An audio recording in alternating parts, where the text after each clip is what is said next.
Well, Tyler, it appears that spring has finally sprung here in the northeastern part of America. It has been quite warm this week. The rain is here and the plants are starting to grow. Some of your early flowering plant species have finally started to flower. It's nice. The days are getting longer. I'm enjoying it. What do you think? The animals are out and about. I went to the driving range yesterday. I've been seeing groundhogs galore, Oh my goodness. deer all over. I got a video yesterday of a couple turkeys actually fighting with each other. It was pretty cool. Nice. Yeah, I should have sent it to myself so I could have showed the viewers. Smart. But yeah. Yeah, it's finally here, at least for us. Now in the southern hemisphere, they're having the opposite. It is welcome to fall. It is becoming fall in the southern hemisphere. Well, I guess it is officially fall now that we are past the equinox. The vernal equinox, yeah. But welcome, everybody, to Life, the Complete Story. I am Alex. That is Tyler. We are your hosts. And today we are continuing our discussion on frogs. Tyler, how many more episodes of frogs do we have? Because we've been talking about them for a little while. Two more episodes on frogs. Oh, my goodness. We could have been done earlier, in all honesty. We did take a couple weeks off. That's not our fault. Yeah, well, I guess stuff happened. It is our fault, but yeah, life gets in the way because, as we've said before, we do this for fun. This is not our full-time thing, so other things happen. But we've also kind of stretched out a couple episodes, really only focused on one group or two groups for the day. Yeah, make it a little easier for you all to digest the information because it is a lot of information, and we know that. But we're learning right along with you. And before we get into our next episode of Frogs, Tyler, take us into our article for today. All right, it's a pretty cool one. Today's Nature in the News kind of throws you back into a time capsule. We're looking at salmon, specifically canned salmon from about 40 years ago. So how this research article works is the scientists took canned salmon from 40 years ago that was caught off the coast of Alaska, and they compared the anasacid population. Those are little tiny worms that live in the flesh of a variety of hosts, and we'll get into why that's so important in a little bit, but they live in a variety of hosts. Pull up the picture, just viewer discretion is advised. Yeah. It's kind of if you're squeamish. So that what's circled is the anasacid worm. They're little parasitic worms that live in fish, marine mammals, things like that. They're not harmful to humans because they can't. By the time you eat an anasacid worm, typically it's killed off during a canning process or something like that, as well as they don't use humans as a host, so that there's no harm in that. Yeah. If you eat raw, like if you're eating sushi, it's why they're sometimes called like sushi worms, because if you eat raw ones, it can lead to food poisoning sort of symptoms. But if you eat cooked fish, it's not a problem. Right. But why this is so important is in today's ocean ecosystems, our catch has more anasacid worms, and you might sit there and think, well, that's terrible, Tyler. There's no, that just means they're sicker fish. There's more parasites living in them. Yes and no, because it's revealing that the ocean's a healthier ecosystem now, because these worms need such a variety of hosts to go through their complete life cycle. That's why we're seeing so many more worms. And that's probably because there was an ocean, I forget what it was called. Marine Mammal Protection Act was signed in 1972 to help populations of seals, sea lions, orca whales, and other marine mammals kind of recover from, fur hunting, whaling, things of that nature. So now these anasacids have more marine mammals to continue the life cycle, and that they're able to have more anasacids. And this is why we can use microecology to kind of zoom out onto the bigger picture of how does because sometimes you only get to see like a salmon population or something else. You don't get to get an overview of the whole ecosystem. You only can go off of a couple species, and being able to like use that to zoom out and see the bigger picture is pretty cool.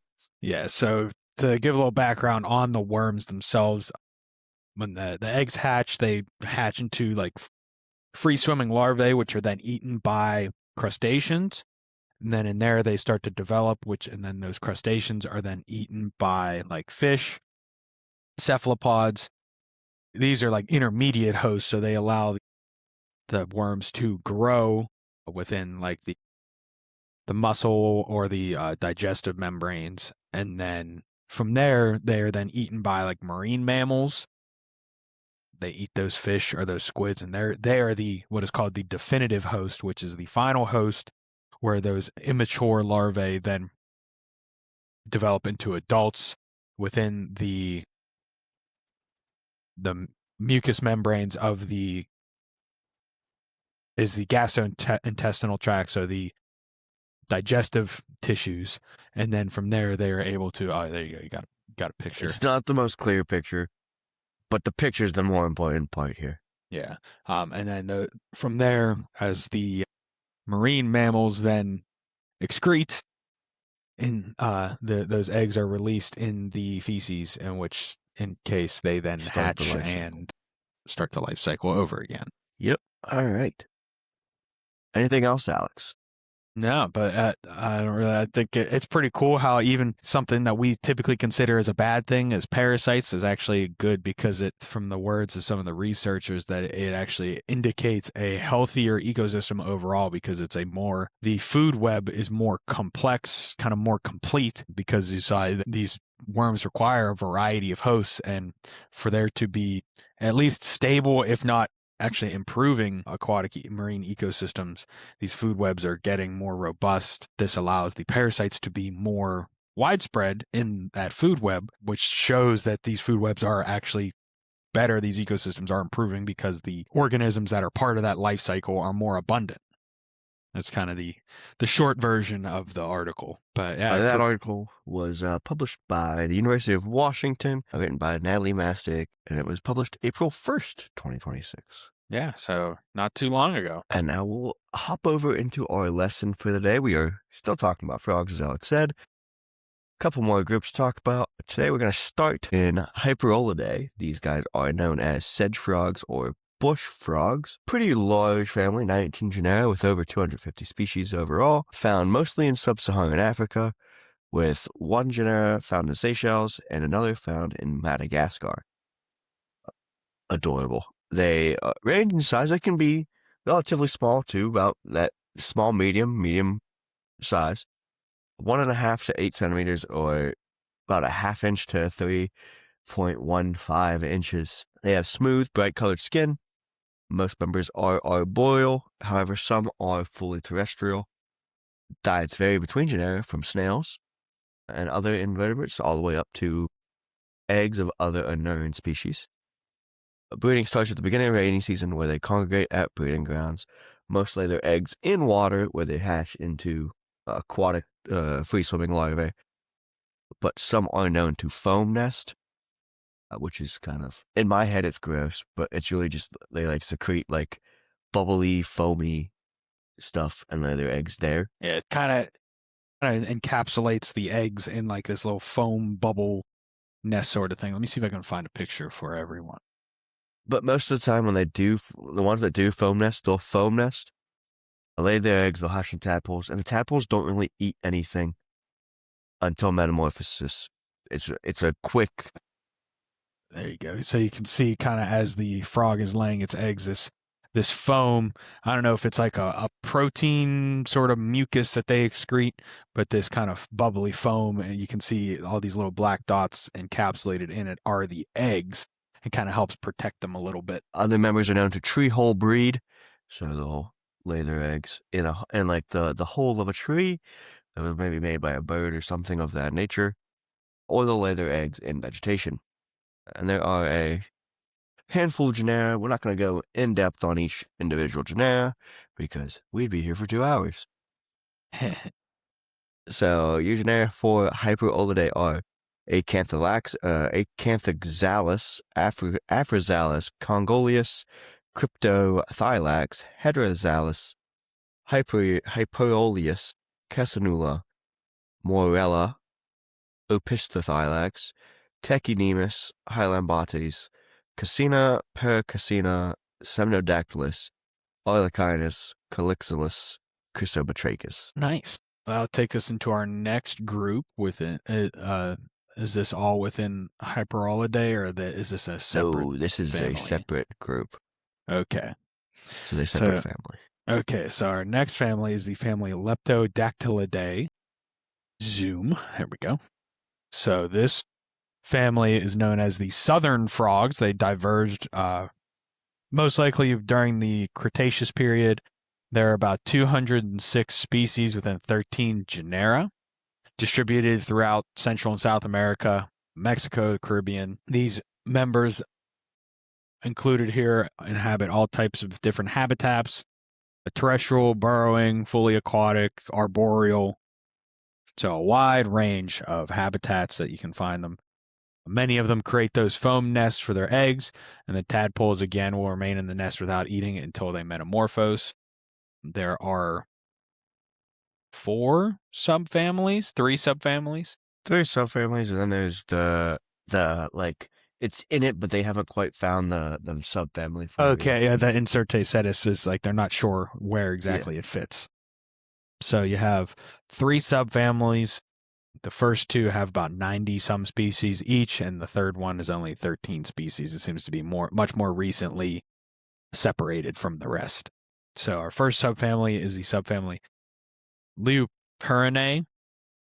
There are 5 genera within this: Edilorhina, Angiostomops, Physalamius, Pleurodema, and Pseudopaludicola.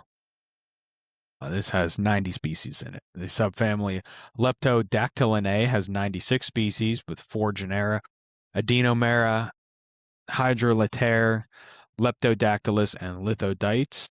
And the third subfamily has 13 species. This is the subfamily Paratelomatobinae.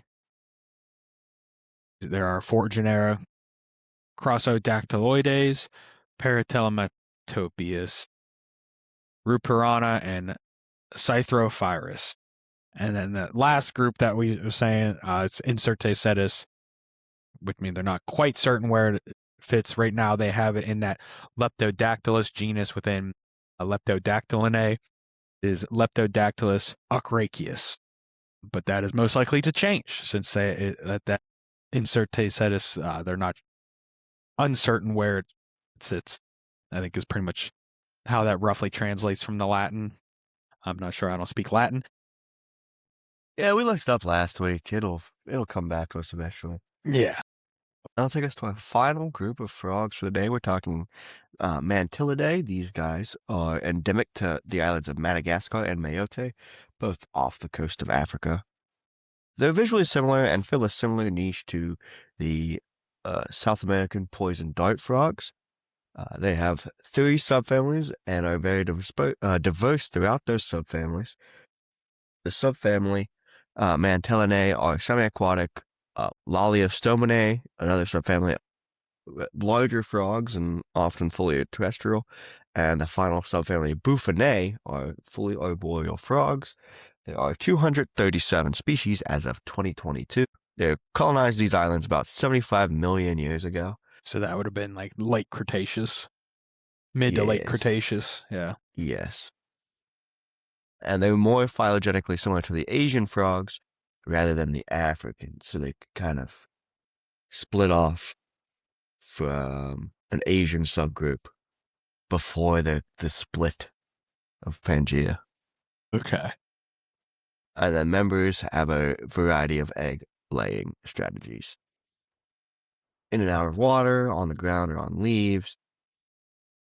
Some lay their eggs on phytothelms, which are like the pitcher plants and things like that have like a big orifice that collects water for them. Or over slow-moving water. Some have direct development. And then there's some parental care within them, as well as sexual dimorphism, with females being much larger than the males, which helps in amplexus. Our subfamilies, as I said, are Boophinae, which has the single genus Boophis. Laliostominae has two genera, Aglyptodactylus and Laliostoma. And lastly, Mantellinae has a handful of genus, Blomercia, Bomantis, Gephyromantis, Gibamantis, Mantella, Mantodactylus, Spinomantis, Singamantis, and Wakia. And that'll take us back over to Alex for his most wanted for the day. Yes, sir. So our most wanted for today is something that we've kind of heard about. We have heard about. Yeah, the hype's kind of died down on these guys a little bit. Yeah, but there's something that is kind of a problem throughout the areas that they've been introduced. It is the Asian giant hornet, also known as the northern or the Japanese giant hornet, Vespa mandarina. It is the largest hornet in the world. They are native to the temperate areas and tropical areas of East South Asia, as well as mainland Southeast Asia and the far eastern parts of Russia. They were briefly found in the Pacific Northwest of North America, is kind of where the hype that we heard about came up. Like murder hornets. Yeah, they were known as murder hornets. Late 2019, but as far as we know, they've been eradicated as of December of 2024. So there probably were not too many of them, and they were able to kind of prevent them from getting established, which is kind of a good thing. Pretty cool is in the sense of an potential invasive species. In their native ranges, they live in the low mountains and forests. They really avoid like plains and high altitude climates. They typically create nests by digging, often co-opting pre-existing tunnels that have been dug out by rodents, or they will occupy spaces near rotten pine tree roots. They're predatory. They feed on larger insects. They typically have very eusocial colonies where you see that, as is typical with many of the wasp and bee species, as well as ants, where they have a clear hierarchy with like a queen and different castes. They will feed on those colonies of those other insects like bees, as well as tree sap and honey from honeybee colonies. As I said, they're the largest hornet in the world, with a body length of about 45 millimeters, which is just under 2 inches in length, about a 3-inch wingspan, and about a 1/4-inch long stinger, which they are able to inject a large amount of very potent venom with that. They are kind of that, as you can see in the picture, they're kind of that black, light orange coloration. They have very large, powerful jaws. Similar to many other wasp and bees, there are workers and a queen, which are all female. They tend to be a little bit larger. Of course, the queen being the largest of them all. And then there are drones, which are just males. They are a little bit smaller, and they lack stingers. So it was something that is a little different from in these is that the larvae will actually spin a silk cocoon when they are ready to pupate and then develop into the adult form. The reason that, as I said, they feed on other eusocial insects. Bees is one. They will have the workers will kind of go out as sort of a like a scout. They will find a like a beehive and kind of land like near the entrance, sort of try to establish that pheromone pathway that is common in these types of insects to allow more workers to come in, and they basically get in, use those large, powerful jaws and stingers to kind of kill the workers of the bee colony, and then get in, eat the larvae, eat the honey, things like that. But there is actually a way that these, especially bees that are from native to the areas that these wasps are native to, and they have actually developed a way to prevent those other workers from getting there. So when that one scout will get there, they'll actually try to lure it inside the nest, where the workers from that honeybee hive will pretty much swarm the wasp and then start to vibrate their bodies at a very high frequency, which creates a lot of heat. And with that, the bees are able to tolerate a temperature of, I think it's like 115 degrees Fahrenheit, something like that, for an extended period of time. But the wasps can only handle about 110 or so. I don't remember the numbers we don't know. No, but it's actually even higher. So yeah, I actually found it here in the notes that I pulled up. They vibrate their flight muscles so that they create a lot of heat, which is similar to how they will heat hives when it's cold outside. But that will raise the temperature of the ball to a critical 46 degrees Celsius or 115 degrees Fahrenheit. That's where I remembered that from. And as well, that also raises the level of the carbon dioxide within the center of the ball. And the bees can tolerate up to 50 degrees Celsius or 122 Fahrenheit, as well as that higher concentration of CO2. But the hornets are not able to survive that high temperature, as well as the higher carbon dioxide level being larger, as well as the more predatory they tend to need, especially being larger, they need that higher oxygen to survive. And with that, the honeybees will then basically cook the wasp alive.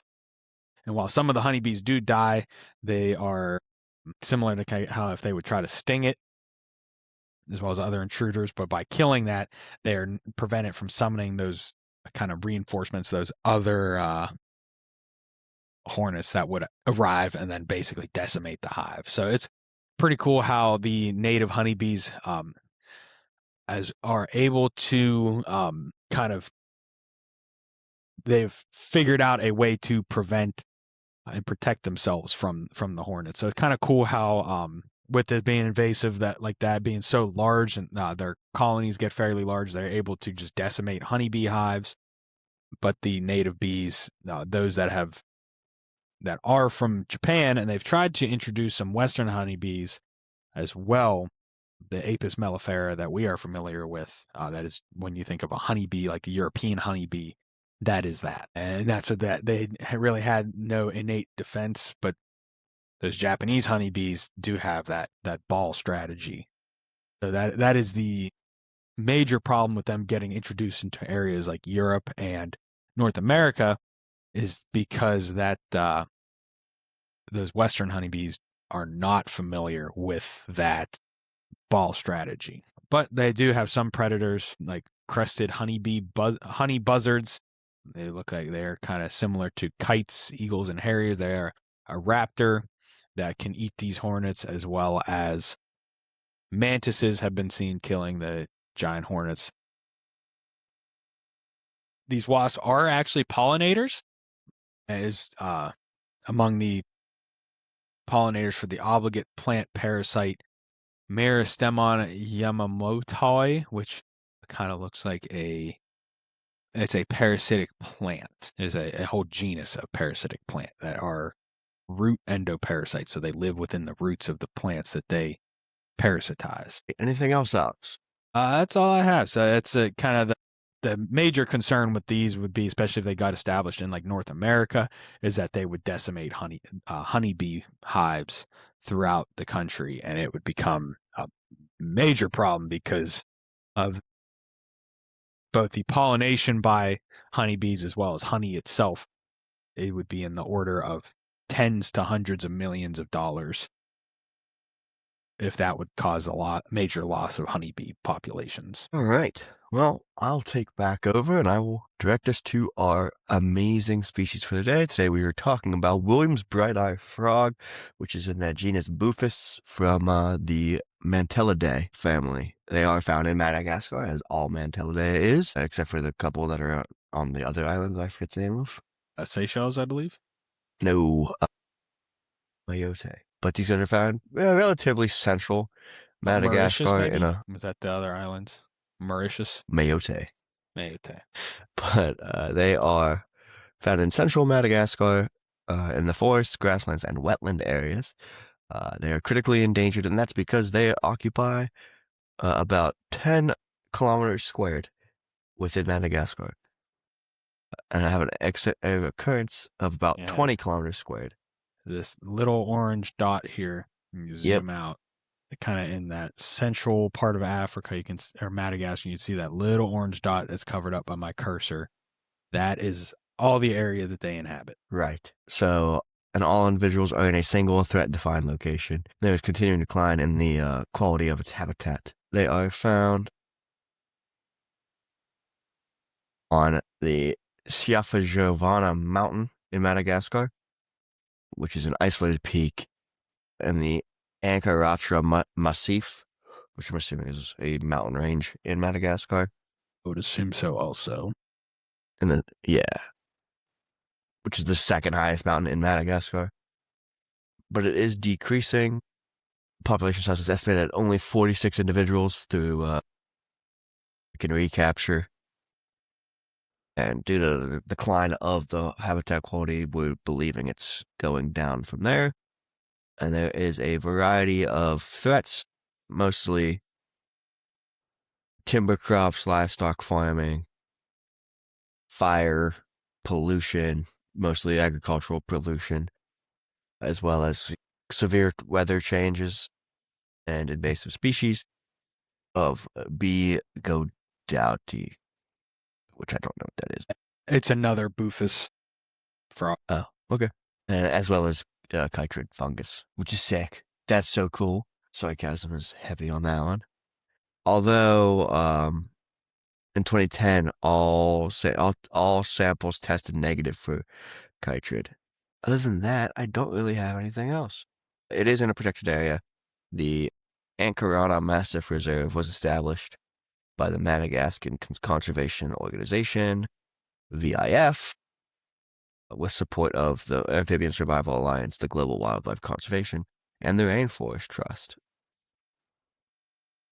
But we still need more work to actually understand the life cycle and this history of the species before we could do any hardcore conservation for it. Anything else, Alex? He's a cool looking dude. It is pretty cool looking frog. They got those really nice gemstone almost eyes. Yeah. And they have a nice coloration in their body. But I will kick it back over to you for quite the doozy of an ecology encyclopedia. Yes. So today for our ecology encyclopedia, I kind of got in my head last night, and I was thinking something we haven't really talked about, which is kind of energy generation within, especially since we're getting into the higher animals, which is typically called cellular respiration. I don't think we've really talked about this a whole lot. So it's something I wanted to touch on. So we'll start kind of as a large overview. This will be something we cover over the next couple episodes, just because it's a lot to get in a single episode. Typically cellular respiration using sugar, in this case glucose, is kind of the standard. At least that is what is shown when this is taught in biology classes. So there's kind of two forms of cellular respiration. You have the aerobic, which is goes through which is the Krebs cycle and to the electron transport chain that generates a ton of ATP, adenosine triphosphate, which is the energy molecule that is used within pretty much all living things. It holds a ton of energy. So one glucose, as you can see, using that aerobic, says with the use of oxygen, winds up creating 36 ATP molecules. It's 38, but it uses 2. It uses a couple, yeah. Well, I think if you count glycolysis itself, it's 38. Yeah. So that's an approximate number. Whereas you wind up in an anaerobic, which is without oxygen, also known as fermentation. It creates lactic acid or alcohol. Typically in your animals is typically more lactic acid. Things like plants or fungi, especially, or bacteria, typically more alcohol. That's how fermentation, we get drinking alcohol. Using specifically yeast is what is used in alcohol production. So to start it starts out with that single sugar molecule, glucose, in this case, and it goes through a process called glycolysis, which will kind of be what I'll cover mostly today, and then I may get into fermentation depending on how long this takes. So glycolysis, I don't know if I'm not gonna show you this picture I showed Tyler earlier, just because it's confusing for even it is taking bio 101 and things. It is like the full like chemical shifts. Like if you've taken like organic chemistry, you'll understand it, but I'm not gonna kill you guys with that insane amount of information. So let me find a kind of simpler. Glycolysis is the breaking down of the glucose into more correct chemicals. So let me. Oh, I did not want to save it. I want to open it because So this is a bit more complicated, but it is a slightly simpler version of the one that I showed Tyler earlier. So you start with your glucose, and for this process, you use two of those 2 ATP, which then is ADP, adenosine diphosphate. So I probably should pull up an ATP just so that way people kind of understand what that looks like. You're taking one of the phosphate groups off of an ATP, turning from ATP into ADP. Correct. And sticking that phosphate group onto your glucose. So, I'll start here with this is ATP, adenosine triphosphate. So you have, it's kind of unique because it is similar like how DNA or RNA is, where it's actually a nucleic acid sort of, where you have your adenine, which is like that nitrogen based kind of almost like a nucleotide, which I believe that is the A in DNA, right? Hmm. That's what I thought. But then it's connected to a sugar, so ribose sugar, different from RNA, ribonucleic acid. So that ribose is a sugar, and then bonded to that are 3 phosphate groups. So these groups here, you have the phosphorus and then the oxygens around it. These are where the energy comes from. So these bonds, you can kind of see that the image I pulled up is showing here. The bonds between the phosphate groups is where a lot of that energy is stored. When that bond is broken, a lot of energy is released, and that is what helps drive different cellular processes. And typically in making ATP, you have 2 phosphates. You use the energy from breaking the glucose or the different either fermentation or cellular respiration to put the energy in. It's kind of stored in this bond, and then it is used elsewhere. You can also get I don't know if it's AMP. So there's significantly less energy released though from that. Correct. Yeah, it takes a lot more energy to break this bond here between the first and second phosphate versus the second and third. This bond here has the most energy usable for the amount of energy put in, if that makes sense. So taking us back to here, you go through all these different steps. I don't remember exactly what all the different enzymes, so all these kind of colorful blobs represent different enzymes. And what enzymes do is help lower the amount of energy necessary for the reaction to occur. Because it does that by orienting whatever molecule, in this case the glucose, in a proper direction, so that way it is easier for the reaction to take place in a very specific way. And throughout this process, basically you're taking this ring of glucose, put this phosphate on here, and as it goes through the steps, it goes from a hexagonal ring to a pentagonal ring, so a 6-sided ring to a 5-sided ring. And then as it continues through there, you add another phosphate, and it is able to separate into these 2 long strings of sugars. So you get 3 carbons instead of 6. And from there, those separate. And as you continue through there, this is where you start to get your ATP back from this process. So you put 2 in and you get 2 back out. So it's kind of a Net neutral. a neutral energy process. And you eventually wind up with this pyruvate molecule, which is a 3-carbon strand. And this is where you go into either fermentation or cycle. The Krebs cycle is with that pyruvate molecule. So with this glycolysis, you put 2 units of energy in, we'll say, you get 2 back out. It's typically represented like when you end with 2 ATP, and from there you take that into either direction. I think I can start into fermentation a little bit. You can cover lactic acid fermentation. Just because it is fairly simple compared to aerobic respiration. I'm trying to see if there's a slightly more complex kind. Not finding one that's like a real similar to this one. That's what I'm trying to find for everyone. So the simple way to put it is yeah, Tyler, I'll keep talking if you want to find something. So we got through our process of the anaerobic respiration. So this is without oxygen.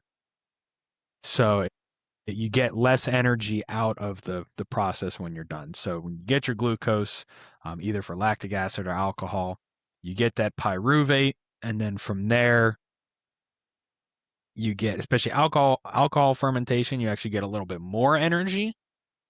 But at the end, you typically wind up with a buildup of either this lactic acid or this ethanol, as well as a bit of carbon dioxide is released, and you typically only wind up with 2 ATP at the end, kind of how I showed in this image here.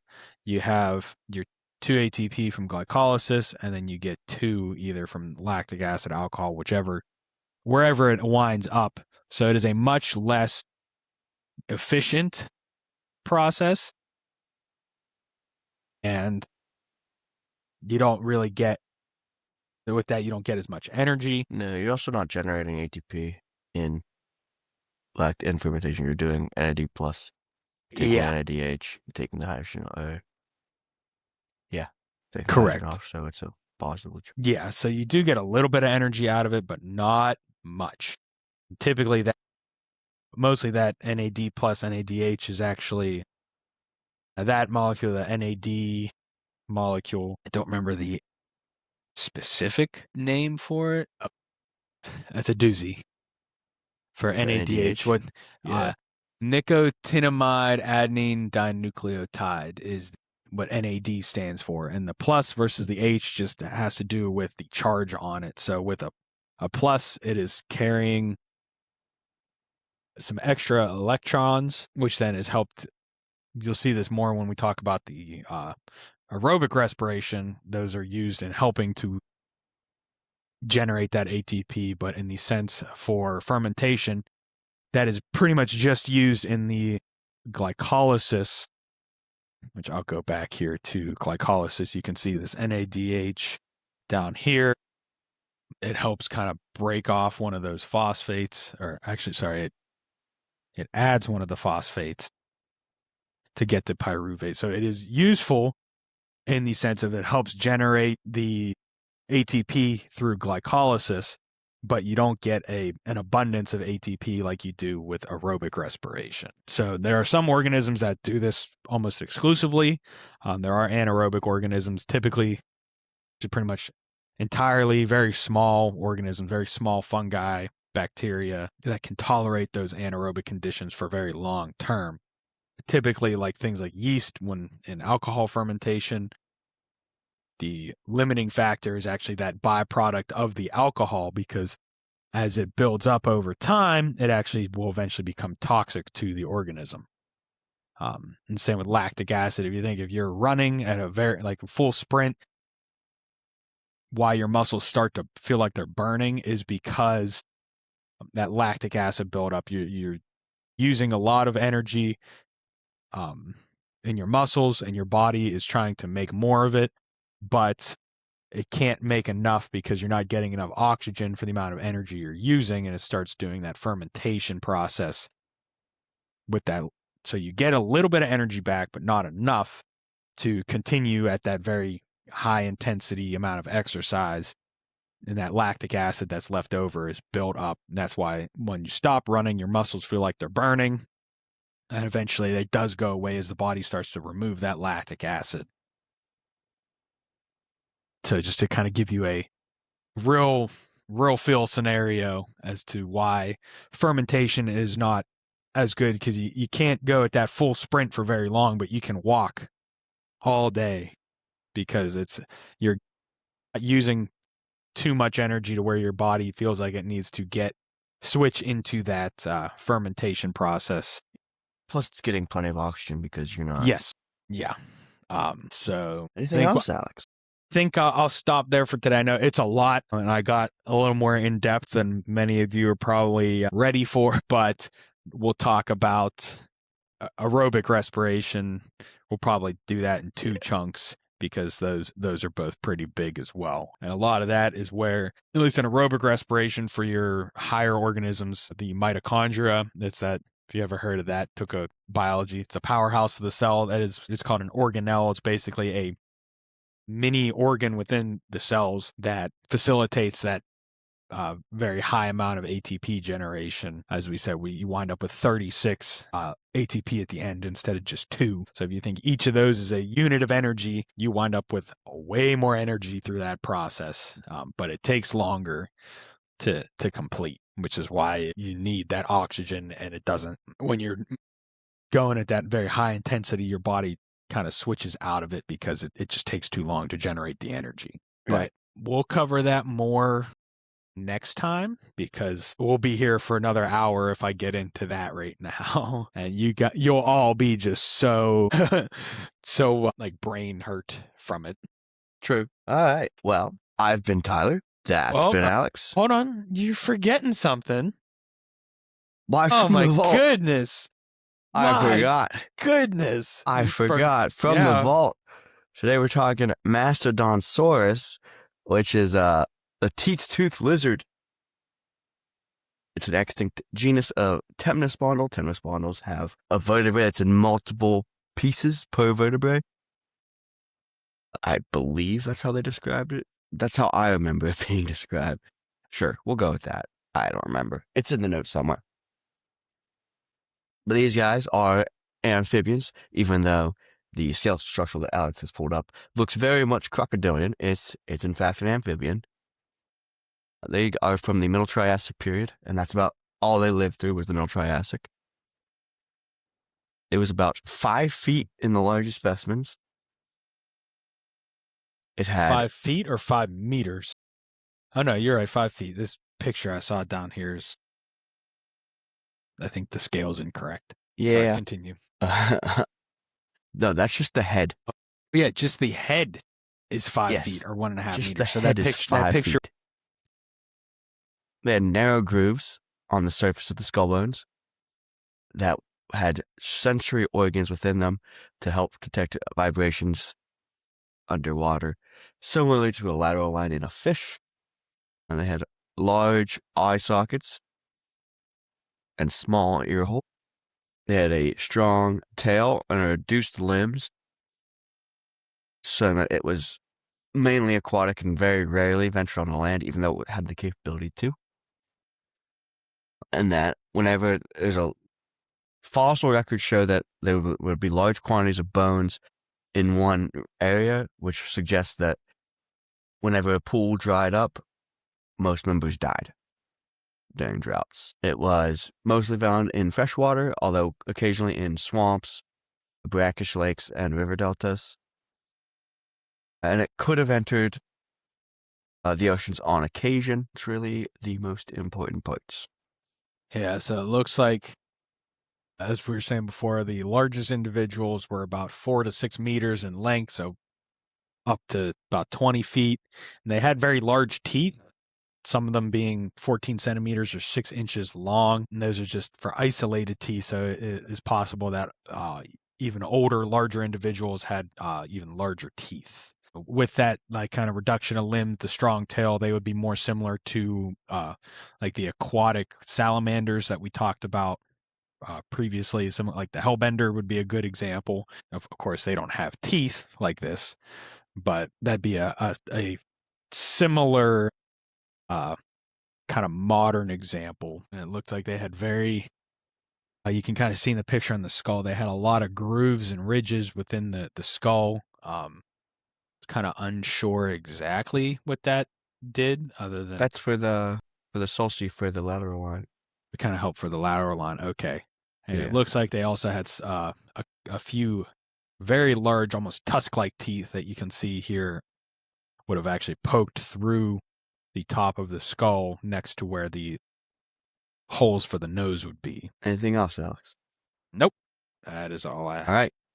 It looks like there were 3 described species, I believe, if I'm reading right. Mastodonsaurus giganteus, which is that big 6-meter one.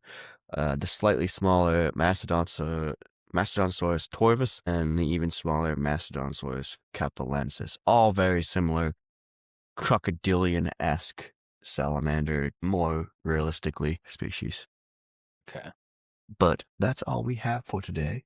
I've been Tyler. That's been Alex. Make sure to follow us wherever you get your podcasts at Apple Podcasts, Spotify, YouTube, Amazon Music, iHeart Podcasts, wherever. Follow us on Instagram, TikTok, and Facebook at Life Complete Story. Subscribe to our website at lifethecompletstory.riverside.com. Your one-stop shop for all episodes of the podcast. You can even subscribe there if you want. It's free, and you'll get emails whenever we post new episodes. Send us an email at lifecompletestory@gmail.com for questions, comments, concerns, anything of that nature. And I think I covered it all, Alex. I would say so. It looks like it. And with that, Alex, what do we say at the end of every episode? Yes, sir. At the end of every episode, we always say to keep on learning. Learn something new. You'll never know what you find interesting. But again, I've been Alex. That has been Tyler. Thank you for joining us on another episode of Life the Complete Story, and we will see you next time.